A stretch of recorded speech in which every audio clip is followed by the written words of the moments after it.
Hello, hello. I'm Johan Fabry, and I'm going to talk a bit about one of the things that we built at Raincode Labs, which is a source-to-source translator between two DSLs for sorting. So we are doing this in the context of migration projects. Projects of migration typically off of the mainframe to a Windows or to a Unix system. So when you think about these kinds of migration projects, you typically think about, okay, we have a large bunch of COBOL programs that we need to migrate off the mainframe to something else. But actually, you should think much wider than just the COBOL, because the mainframe is just not the programs. It's the entire ecosystems of tools that run on the mainframe, and how you're using all of these tools, all the use needs to be migrated off of the mainframe as well. So you shouldn't just think about the COBOL programs, you should also think about all of the rest of the stuff in the ecosystem. And what we're talking about in this paper is how to migrate programs that specify how to do this kind of sorting from the dfsort mainframe tool to the syngsort tool, which runs on the mainframe and also on Windows and Unix. Now, to give you a kind of idea, typically a client of us will have thousands of these programs that need to be migrated. So you think this sort program, which is called dfsort, it does sorting. Yes, it does sorting, but it also does a whole lot of other things. So let me illustrate that for you. What you see here is the pipeline of dfsort processing, which starts here and can produce an output here and can produce also an output here. But actually, if you look at what step in the pipeline performs the sorting, it's only this part of the pipeline which actually is responsible for sort. So there's a whole lot of things you can do in addition to sorting. And to configure this, you write programs in a DSL for dfsort. So for example, let's look at some graphs. This is a description of the syntax of the sort statement. There's literally 400 pages of specifications on the DSL, 400 pages of railroad diagrams and extra explanations of the DSL.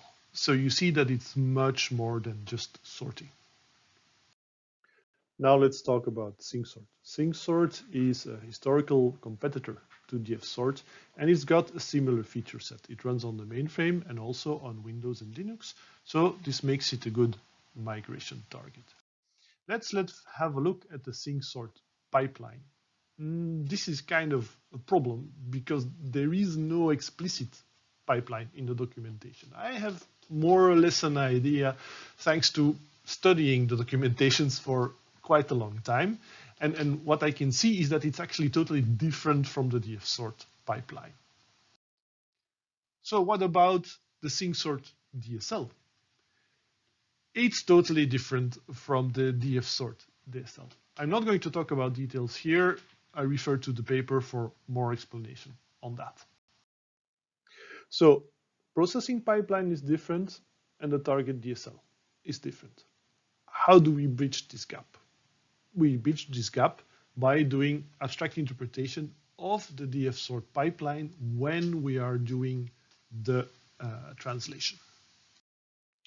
So what does the architecture of the translator look like? It's actually a quite classical setup where you have three different phases, where the first phase is simply a parser that parses and produces an abstract syntax tree, where the second part is a model builder that builds a graph, and then the third phase is a code generator that produces the output text.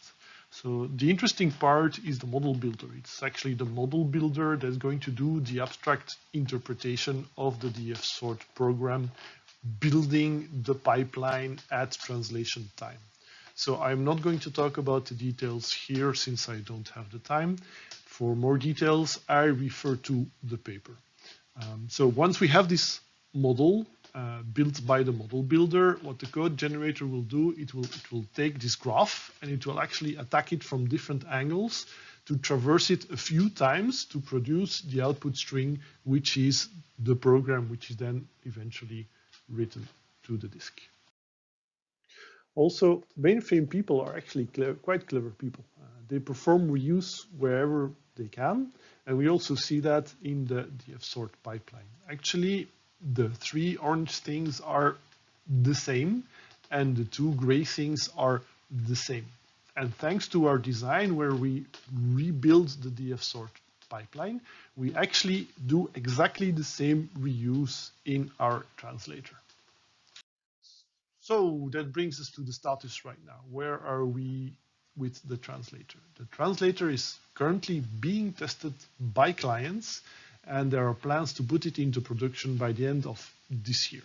I have a standard test corpus, which is 35,000 files, more or less, and I can translate over 95% of those files successfully. So you might be wondering, why doesn't he go for 100% coverage? Why can't we translate them all? Yes, we could translate them all, but that's actually not cost effective, because to have those last 5%, it's the 80-20 rule, but then in the extreme, it would take a very, very large amount of time to implement that. And then for the client, it's actually much more cost effective to take the programs that I cannot translate and either rewrite them as dfsort programs that I can translate, or directly do the translation and write them as synsort programs. And a last interesting thing is some change requests that were made by the client. Actually, we were able to tackle these by only making changes in the last part of the translator, which is the code generator. So to finish, some controversy. First of all, legacy software is good. Please ask me why. Second of all, web and Android or iOS apps, they're just playing around. The real work happens on mainframes, and Scam is actually ignoring the things that make the world go round. Thank you.